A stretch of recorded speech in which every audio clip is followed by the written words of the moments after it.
Trump meledak marah terhadap pemimpin baru Iran, bersumpah akan membalas dendam, dan merespon dengan peringatan militer yang meningkatkan krisis ke tingkat yang mengkhawatirkan. Mojtaba Khamenei, putra dan penerus Ali Khamenei, merilis pesan publik pertamanya pada hari Sabtu 11 Juli 2026 sejak ia mengambil alih kepemimpinan rezim Iran.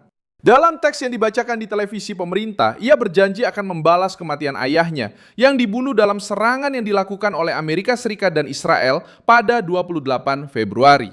Mojtaba menegaskan bahwa balas dendam adalah tuntutan bangsa Iran dan memastikan bahwa hal itu akan terjadi bahkan jika dia atau pejabat lainnya tidak hadir untuk melaksanakannya. Trump bereaksi setelah pemakaman Ali Khamenei diwarnai dengan poster dan seruan yang meminta kematian Presiden Amerika dan Benjamin Netanyahu. Presiden Amerika Serikat menyatakan bahwa 1.000 rudal telah disiapkan dan diarahkan ke Iran, dengan ribuan lainnya siap menyusul jika rezim tersebut mencoba membunuhnya.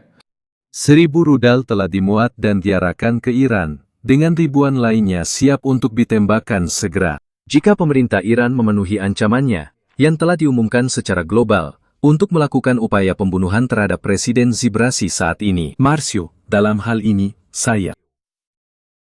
Perintah telah diberikan, dan Angkatan Bersenjata Zesaewa siap dan mampu, setiap tahun, dengan kemungkinan perpanjangan, untuk sepenuhnya memusnahkan seluruh wilayah Iran. Segala puji bagi Allah. Presiden Donald J. Trump.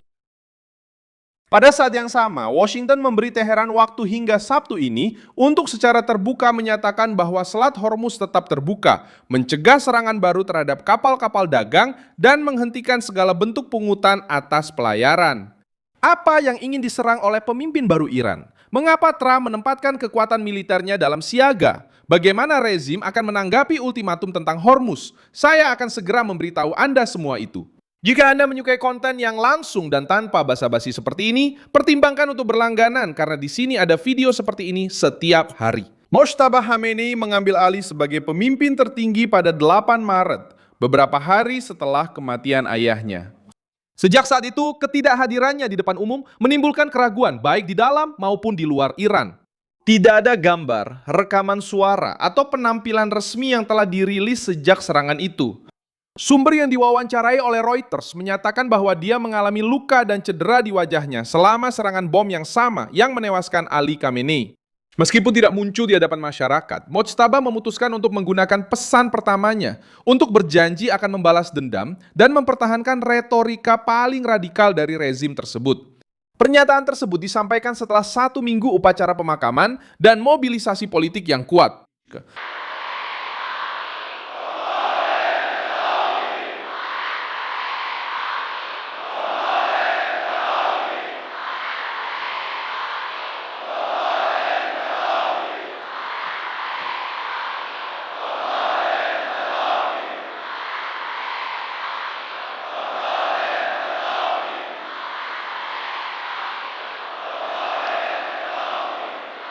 Mojtaba menegaskan bahwa darah pemimpin lama dan mereka yang tewas dalam 2 perang itu akan dibalaskan. Dia juga berusaha memperluas ancaman dengan mengatakan bahwa misi tersebut tidak hanya bergantung pada otoritas Iran, tetapi juga pada para pendukung yang tersebar di seluruh dunia. Pernyataan itu bertujuan untuk menunjukkan kesinambungan dalam kepemimpinan Iran, namun juga mengungkap tekanan terhadap pemimpin yang hingga kini belum muncul secara langsung sejak terpilih dengan dukungan Garda Revolusi. Trump membalas dengan peringatan yang sangat keras. Presiden tersebut menyatakan bahwa 1.000 rudal sudah siap dan diarahkan ke Republik Islam. Menurutnya, ribuan rudal lainnya bisa segera diluncurkan jika Iran mencoba membunuhnya. Trump menyatakan bahwa perintah sudah diberikan kepada angkatan bersenjata dan berjanji akan memberikan respons yang mampu menghantam wilayah-wilayah penting selama ofensif berkepanjangan. Pesan tersebut menegaskan bahwa setiap rencana terhadap nyawanya akan dianggap sebagai serangan langsung terhadap Amerika Serikat.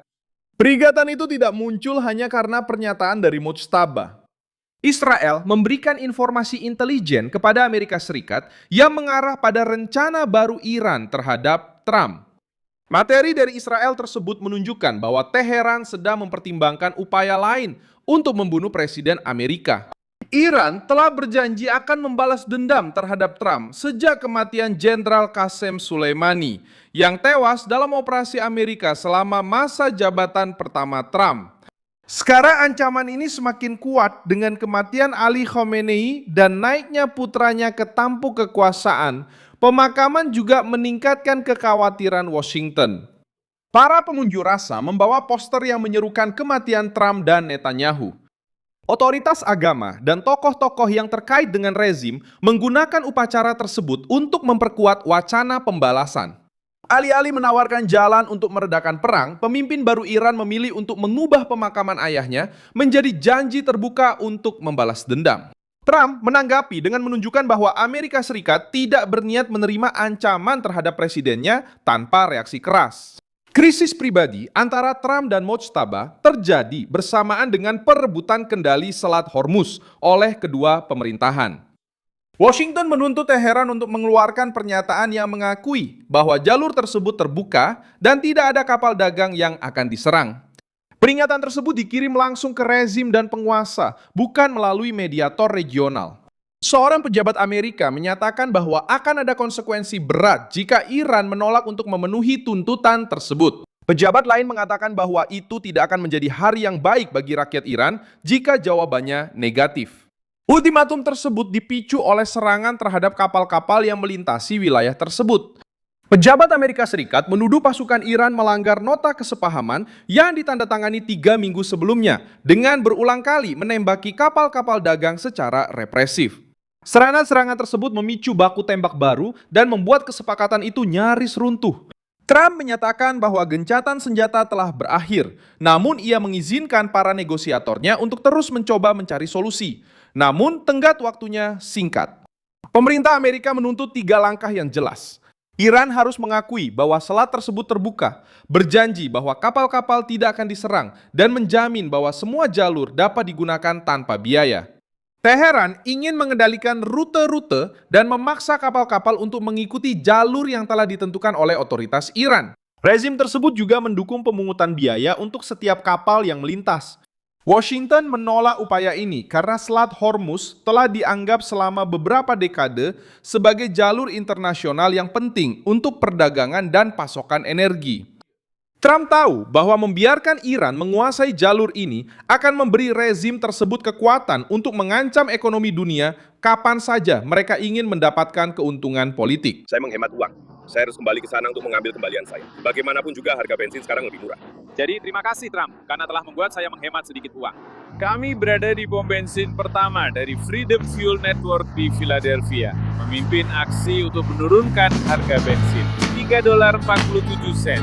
Ini untuk Presiden ke-47, Donald J. Trump.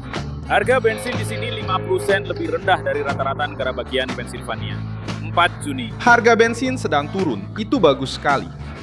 Amerika Serikat mengarahkan kapal-kapal untuk menggunakan jalur di selatan, dekat perairan Oman. Jalur ini mengurangi pengaruh Iran terhadap lalu lintas maritim. Pejabat Amerika menyatakan bahwa kelompok radikal di dalam rezim telah melepaskan tembakan ke kapal-kapal untuk memulihkan posisi tawar dalam negosiasi. Perwakilan Iran membantah bahwa mereka telah meminta pembicaraan baru, tetapi mereka setuju untuk berpartisipasi dalam kontak yang difasilitasi oleh mediator dari Qatar dan negara-negara lain di kawasan tersebut. Seorang pejabat Amerika menyatakan bahwa perwakilan Iran mengakui bahwa serangan-serangan tersebut adalah kesalahan dan meminta agar negosiasi tetap dilanjutkan. Informasi tersebut juga menunjukkan adanya pertikaian internal di antara anggota rezim yang menginginkan kesepakatan dan kelompok yang terkait dengan Garda Revolusi yang memilih untuk meningkatkan ketegangan. Menteri Luar Negeri Iran, Abbas Araghchi, dikirim ke Muscat untuk membahas krisis tersebut dengan Menteri Luar Negeri Oman, Said Al-Thani Al-Oman. Said Badr Al-Busaid. Pertemuan tersebut dijadwalkan pada hari Sabtu ini dan akan membahas lalu lintas maritim, jalur pelayaran, serta persyaratan yang diajukan oleh Amerika Serikat. Washington berharap Iran akan mengeluarkan pernyataan setelah pertemuan tersebut. Jika Teheran menolak, opsi militer sudah mulai dipersiapkan. Qatar, Pakistan, Turki, dan Oman berusaha mencegah terjadinya putaran serangan baru. Perdana Menteri Pakistan Shehbaz Sharif berbicara dengan Presiden Iran Masoud Pezeshkian dan Emir Qatar untuk meminta agar mereka menahan diri. Menteri Luar Negeri Turki Hakan Fidan menyatakan bahwa dia percaya solusi masih bisa ditemukan. Negara-negara tersebut khawatir bahwa respons Iran dapat memicu serangan terhadap pangkalan, pelabuhan, dan infrastruktur energi di seluruh kawasan. Israel memantau pergerakan tersebut dan tetap berkomunikasi langsung dengan Trump. Menteri Pertahanan Israel, Israel Katz, menyatakan bahwa negaranya siap untuk menyerang kembali dengan kekuatan yang lebih besar jika diperlukan. Israel juga menjadi target utama karena terlibat dalam serangan yang menewaskan Ali Khamenei. Mojtaba berusaha menggunakan kematian ayahnya untuk mengumpulkan kelompok-kelompok radikal dan membuktikan bahwa dia memiliki otoritas. Ketidakhadirannya di depan publik, laporan tentang luka-lukanya, dan ketergantungannya pada garda revolusi meningkatkan kebutuhan akan unjuk kekuatan. Janji balas dendam berfungsi sebagai pesan untuk Trump, untuk Israel, dan juga untuk faksi-faksi internal yang bersaing memperebutkan masa depan rezim. Mojtaba berjanji akan membalas dendam, tetapi sekarang ia menghadapi seorang presiden yang mengklaim memiliki 1.000 rudal yang siap digunakan, aliansi militer dengan Israel, dan jaringan negara-negara yang menekan Teheran untuk mundur. Tanggangan Iran berikutnya bisa menentukan apakah krisis ini akan berlanjut menuju kesepakatan baru atau menuju serangan lain di jantung rezim. Pemerintah tidak punya lagi yang bisa dikatakan tentang hal ini. Ikuti proyek kami dan dukung secara finansial melalui kode Pix yang muncul di layar Anda. Kami adalah saluran independen berfokus untuk memberi Anda informasi yang benar. Kontribusi Anda membantu kami untuk terus bertahan.